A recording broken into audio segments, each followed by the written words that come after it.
গতকাল রাজবাড়ীতে কবর থেকে লাশ তুলে পুড়িয়ে ফেলার ঘটনা অনেক বেশি আলোচিত হয়েছে। সেই কারণে আরেকটা ঘটনার আলোচনা খানিকটা কম হয়েছে, সেটা হলো জাতীয় পার্টি অফিসে গতকালও আবার ভাঙচুর এবং অগ্নিসংযোগ করা হয়েছে। আমরা জানি জাতীয় পার্টিকে নিষিদ্ধ করার জন্য এক ধরনের মুভমেন্ট চলছে। গণ অধিকার পরিষদ প্রাথমিকভাবে সেই মুভমেন্টটা শুরু করেছে এবং সেটা সমর্থন করছে অনেকেই। এনসিপি করছে, জামায়াতে ইসলামী করছে। গতকালই ইনফ্যাক্ট 29টা দলের একটা সমাবেশ হয়েছে, সেখান থেকেও জাতীয় পার্টি নিষিদ্ধের আলাপ তোলা হয়েছে। এর মধ্যে বলা বাহুল্য জামায়াতে ইসলামী, এনসিপি, ইসলামী আন্দোলন তারা ছিলেন, সাথে আরও ছোট বাকি দলগুলো মিলে এই আহ্বান জানিয়েছেন।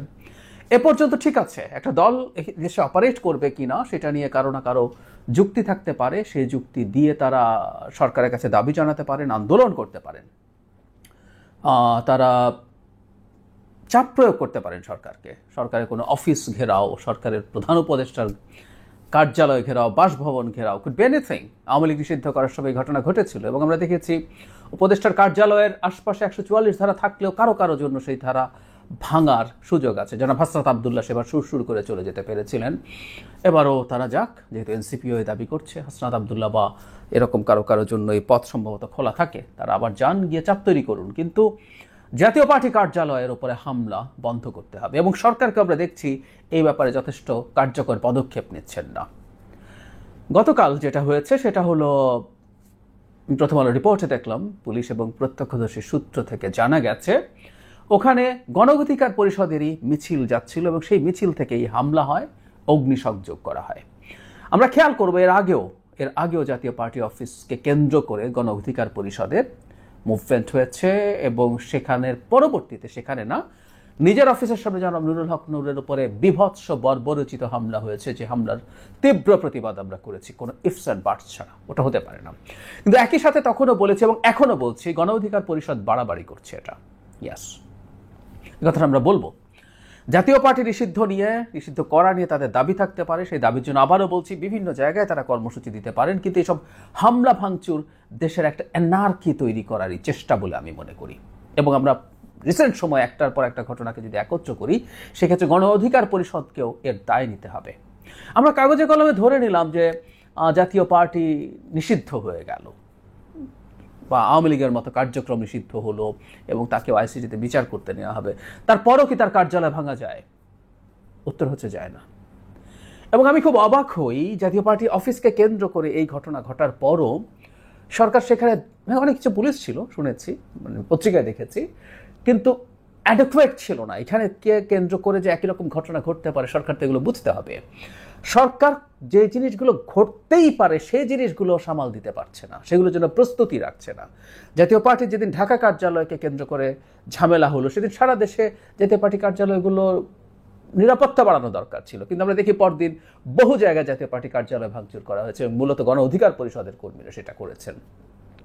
এখানেও একই রকম পরিস্থিতি দাঁড়ালো। তাহলে সরকার আসলে করছেটা কি, এই প্রশ্ন আমরা করতে পারি। সরকারের উচিত ছিল এই দলটা যেহেতু নিষিদ্ধ হয়নি, তার যাবতীয় অধিকার নিশ্চিত করা। আর আবারও বলছি, নিষিদ্ধ হলে ওর কার্যালয় ভাঙচুর এবং সেটা আগুন লাগিয়ে দেওয়া যাবে না। আমরা গতকালের এই যে লাশ তুলে পুড়িয়ে ফেলার ঘটনার সাথে এইটাও যদি যোগ করি, বাংলাদেশকে একটা কেওটিক অবস্থার মধ্যে নিয়ে যাওয়ার পরিকল্পনা চলছে। যারা নির্বাচন বানচাল করতে চান, নিজের পক্ষে পিছিয়ে দিতে চান, অথবা ওই যে বলছে একটা চাপ প্রয়োগ করে বিএনপির কাছ থেকে লেভারেজ আনতে চান, তারা দেশে একটা কেওস তৈরির চেষ্টা করছেন। It's very clear. গণ অধিকার পরিষদের কাছে আমাদের আহ্বান থাকবে, এই দলটাকে আমরা দীর্ঘদিন থেকে চিনি, জানি, দলে যারা নেতৃত্বে আছেন তাদেরকে জানি, যারা ব্যক্তিগতভাবে চিনি না চিনলেও আমরা তাদেরকে দেখেছি, তারা শেখ হাসিনার বিরুদ্ধে দুর্দান্ত লড়াই করেছেন 2018 সালে কোটা বিরোধী মুভমেন্টের সময়। পরবর্তীতেও তাদের গুরুত্বপূর্ণ লড়াইয়ের ইতিহাস আছে। কিন্তু এখন এই ঘটনাগুলো দেখে মনে করার কারণ আছে যে তারা কাউকে দিয়ে ব্যবহৃত হচ্ছেন। যদি হয়ে থাকেন সেটা তাদের রাজনৈতিক সিদ্ধান্তের ক্ষেত্রে এক ধরনের হঠকারিতা হিসাবে আমরা দেখব এবং এটা খুবই ভুল কাজ তারা করছেন। আমি দলটার প্রতি আহ্বান জানাবো, তারা এ ধরনের হঠকারী পদক্ষেপ থেকে সরে আসবেন। বাংলাদেশ একটা অ্যানার্কির মধ্যে আছে, বাংলাদেশ সরকার কোনো কিছু ঠিকঠাক মতো ম্যানেজ করতে পারছে না, এই বার্তাগুলো আসলে ভালো না। সরকার করছেও না এবং সরকারকে সেই চাপের মধ্যে আরও বেশি করে ফেলার চেষ্টা হচ্ছে। আমি মনে করি গণ অধিকার পরিষদের কোনোভাবেই উচিত হবে না এই ধরনের কর্মকাণ্ডের সাথে নিজকে জড়িত করা। এটুকু বলে আবারও শেষ করি, তাদের দাবি থাকতেই পারে। সেই দাবি গণঅধিকার পরিষদকে কতটুকু লেভারেজ দেবে জানি না, এই দাবি জামায়াতকে লেভারেজ দেবে। এখন গণঅধিকারের এই দাবি জামায়াতের পারপাস সার্ভ করছে সবচেয়ে বেশি।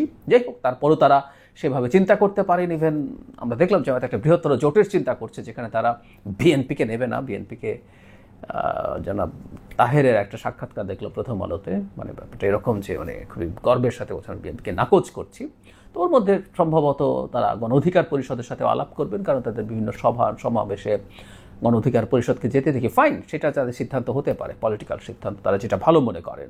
কিন্তু দেশের কোনো এনার্কির সাথে তাদের নাম যুক্ত করা এই দলটার জন্য ভালো হবে না, তাদের উচিত হবে না। বাংলাদেশ যদি একটা কেওসের মধ্যে ঢুকে আনস্টেবল সিচুয়েশন হয় এবং এই সরকার ঝামেলায় পড়ে, নির্বাচন ঝামেলায় পড়ে, তার দায় কোনোভাবেই গণঅধিকার পরিষদ এড়াতে পারে না। কারণ জাতীয় পার্টি নিষিদ্ধ করাকে কেন্দ্র করে যে পরিস্থিতি তৈরি হয়েছে, যে এনার্কি তৈরি হয়েছে, তার দায় মূলত গণঅধিকারকে নিতে হবে। পেছনে যদিও আমরা অনুমান করতে পারি অন্য কেউ আছে, কিন্তু সামনে যেহেতু তারা আছেন, দায় প্রধানত তাদের দিকেই যাবে।